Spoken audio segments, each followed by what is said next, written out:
Maybe you've heard the term piston slap, or you LS fans or owners know exactly what I'm talking about. If you don't know exactly what that is, we're about to show you. Okay, hey, piston here. This is out of the engine that we're working on getting rebuilt. The piston is free to wiggle a little bit on top of that connecting rod. You see how that wiggles around on there? And you need a little clearance between the piston and the cylinder so it'll move up and down. The amount of wiggle that it can actually get in the bore has something to do with the length of the piston from the top of the piston to the bottom of the skirt here, this little tab.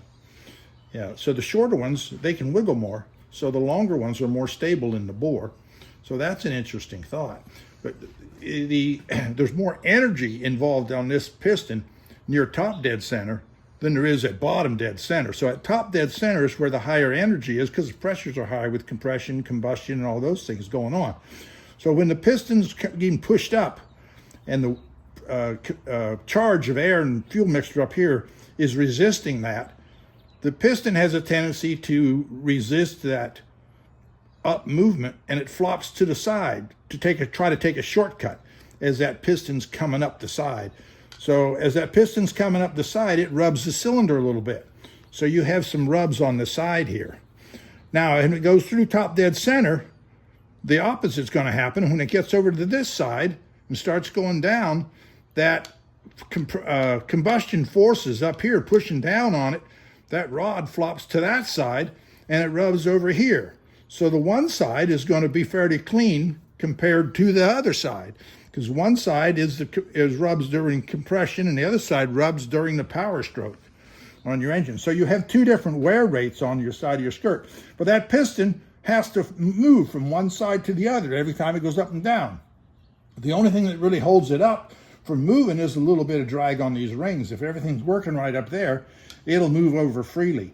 The other thing that goes on is how far does it move? Well, that has to be the diameter of the bore and the diameter of this piston.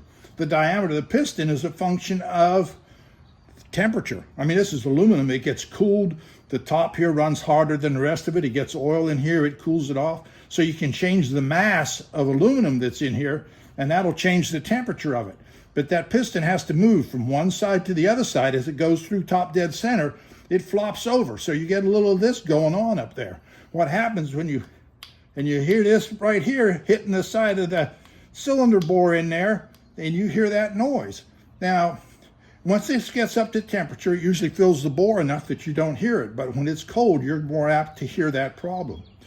Another thing that they've done over the years is they've changed the piston from being actually round. The cylinder is usually round. I mean, they hone them that way, so they make it is actually, when cold anyway, a perfect circle. But they purposely make this something other than a circle even.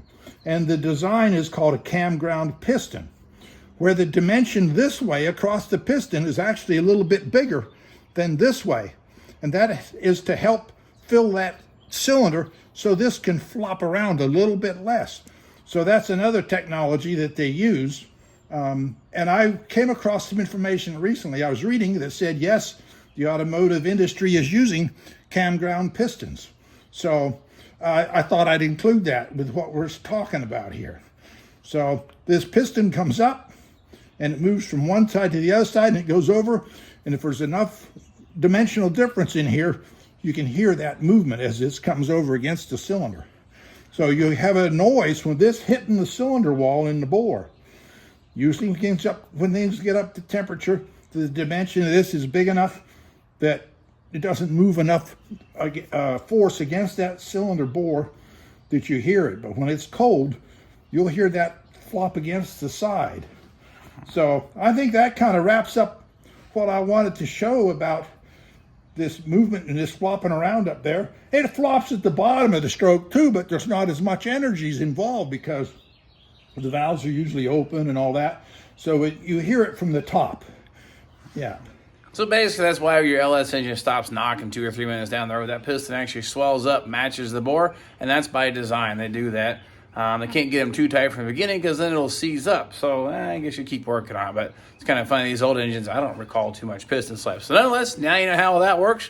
We'll grab the camera for next Tuesday, and we'll see you then.